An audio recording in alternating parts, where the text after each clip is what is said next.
we're back for episode 1.9. Our episode begins with Varys trying to convince Ned to confess to his crimes. Now, I would say that the evidence that Varys wanted to collect Ned in the same way that he collected Barristan is pretty overwhelming. When Illyrio wanted to kill Ned, Varys shot that idea down. When the king was trying to decide what to do with Ned, Varys promoted mercy. And here Varys is trying to convince Ned to agree to Joffrey's terms. And Varys has arranged transport for Ned after his confession.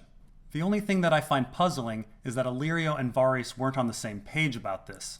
Next, we're at the Twins, where Theon is busy shooting down Walder Frey's ravens. Now, in the book, the ravens are flying, which means everyone is communicating and weighing their options. Now, everyone spends lots of time insulting Walder Frey. The late Walder Frey, they call him, because he didn't show up to the Trident. Of course, all of the insults of Walder Frey are pretty illogical. Catelyn doesn't like the Freys because the Freys stayed neutral in Robert's Rebellion. The Freys are Tully bannermen, is Catelyn's logic. Of course, the Targaryens are also the Freys' king. And Walder Frey was married to a Rosby, a Targaryen bannerman. It should be noted that the Freys are always put in a rough situation during war. The reason for this is that they're outbreeders. They like to marry people all over the kingdom. So war would always result in Frey-on-Frey violence. So Catelyn agrees to treat on Robb's behalf, and we meet the crotchety Walder Frey. Now, Walder is a big jerk, but it would be a mistake to stereotype all of the Freys. The Freys are a huge family, with many different personalities and loyalties. We briefly meet Stevron Frey, who, by all accounts, is a nice and honorable man. Now, Walder Frey is remarkably honest to Catelyn. He thinks that the Tullys don't respect the Freys, and wants an intermarriage. Now, one could argue that Walder values alliances of marriage, and in the show, Walder asks why he should value the Starks, Lannisters, or Baratheons. Of course, there's a big reason why the Freys should back the Lannisters. Walder's second son, Aemon, is married to Tywin Lannister's sister. So in the end, Walder Frey doesn't really value alliances of marriage either. I guess Walder is just an opportunist who likes backing the winning side. Meanwhile, on the wall, Jon is given Bearclaw as a thank you for saving Mormont's life. Now, some fans speculate that Longclaw is secretly some other lost sword. For instance, the Targaryen swords Blackfyre and Dark Sister are both missing. Now, the problem with this is that Mormont claims that his family has had it for 500 years. So unless Mormont is lying, no, this is not some other sword. Anyway, Mormont tells Jon that Alliser Thorne has gone to King's Landing with a Hand of the White. So Jon is back in good graces with everyone in the Watch and got a Valyrian sword to boot. Pretty darn interesting considering that Ghost did all of the work. Now, Sam is pretty sad, but in the book it's for a completely different reason. In the book, Sam is reminded that he was supposed to inherit a Valyrian sword, Heartsbane. In the show, Sam is sad because Robb is marching south and Jon is going to worry. In the book, this information is already provided to Jon by Mormont, and I wonder if the reason that Mormont gave the sword to Jon was to try to prevent him from deserting. So Catelyn returns with the terms. Oliver Frey will be squired by Robb. Arya and Robb will marry Freys. And in the book, there's one more term. These two characters named Big and Little Walder will be fostered at Winterfell. In return, Robb gets the Frey army and gets to cross the Twins. The Freys give Robb 4,000 men, a 20% increase in his army. It also means the Freys are Robb's biggest supporters, though the Boltons are probably around this number as well. Now, in the show, Robb is visibly upset by the marriage pact, and Theon even snickers. But in the book, he unflinchingly accepts the deal.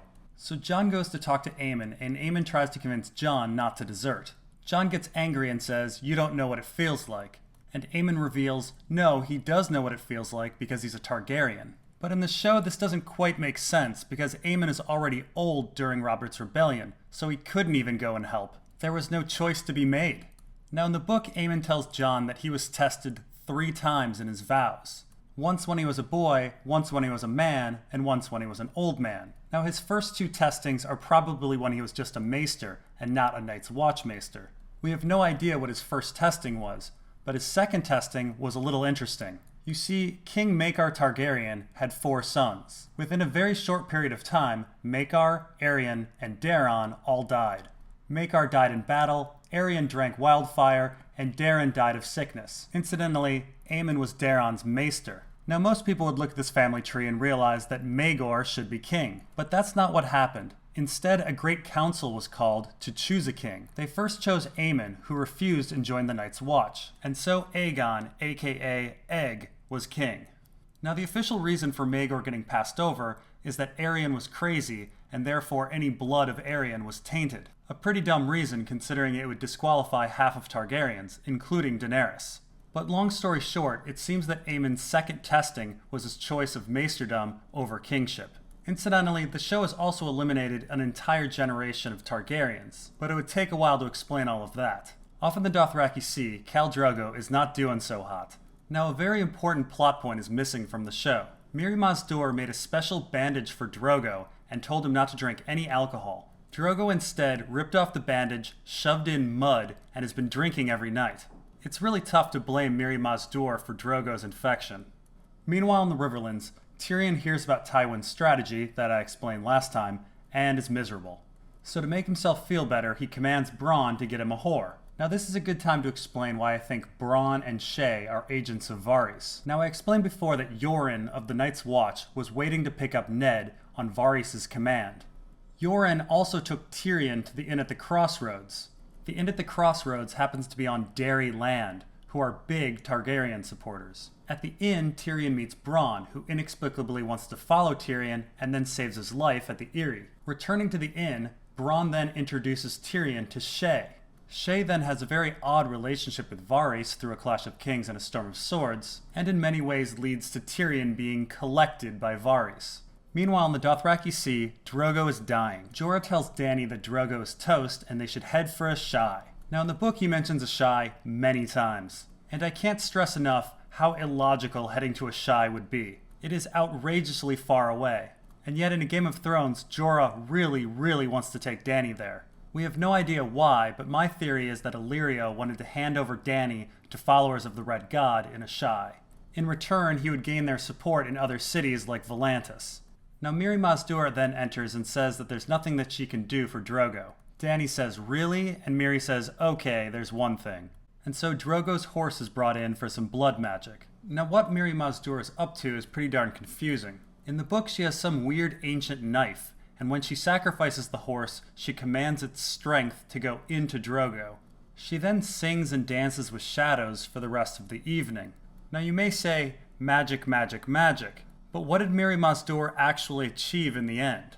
Drogo ended up catatonic, which might have just been an adverse side effect to medication. Drogo's wound healed, something that could have been achieved with some clay and some antibiotics. And Daenerys miscarried, something Targaryens are famous for doing. I'm not saying that these things happened, but after 5 books, we still don't know who Mirri Maz Duur was and what she wanted. So in her next scene, Daenerys gets knocked on the ground and hurts her belly. In the book, she has stones thrown at her, and of course Targaryens miscarry a lot anyway, so there doesn't seem to be much reason to believe that Mirri Maz Duur caused Daenerys' miscarriage. And even if one were going with magic, Mirri Maz Duur specifically said, "Don't enter the tent," and Jorah enters the tent with Daenerys.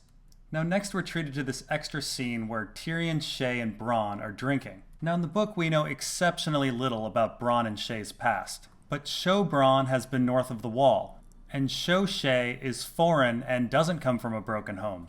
Now at this point Tyrion tells his infamous story about his first wife, Tysha. It should be noted that in the book, Tyrion tells the story to Bronn when they're leaving the Vale. Essentially, Tyrion has told Bronn how to manipulate him. Tyrion wants more than anything a woman who actually loves him. And who does Bronn bring to Tyrion? Shae, a woman who pretends that she actually loves Tyrion. Now next, Tyrion has a rude awakening and heads off to war.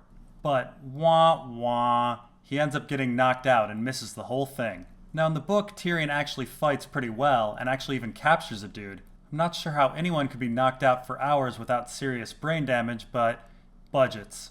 Now Tywin shows up and reveals that only 2,000 of Robb's men were in the battle. Of course, in the book, it's over half of Robb's army. The show has actually made Tyrion's participation in the war useless. In the book, Tyrion and the Mountain's men overperform. They don't disperse, and so Roose Bolton doesn't overcommit forces to the pocket. Essentially, without Tyrion's actions, Roose Bolton's men would have been killed or captured. This may not seem significant, but these are the same forces that Stannis later faces at Winterfell. Meanwhile, at Riverrun, Robb is victorious. It's not emphasized too much in the show, but in the book, this is a huge win. Although they're outnumbered 3-1, Robb slaughters Jaime's men.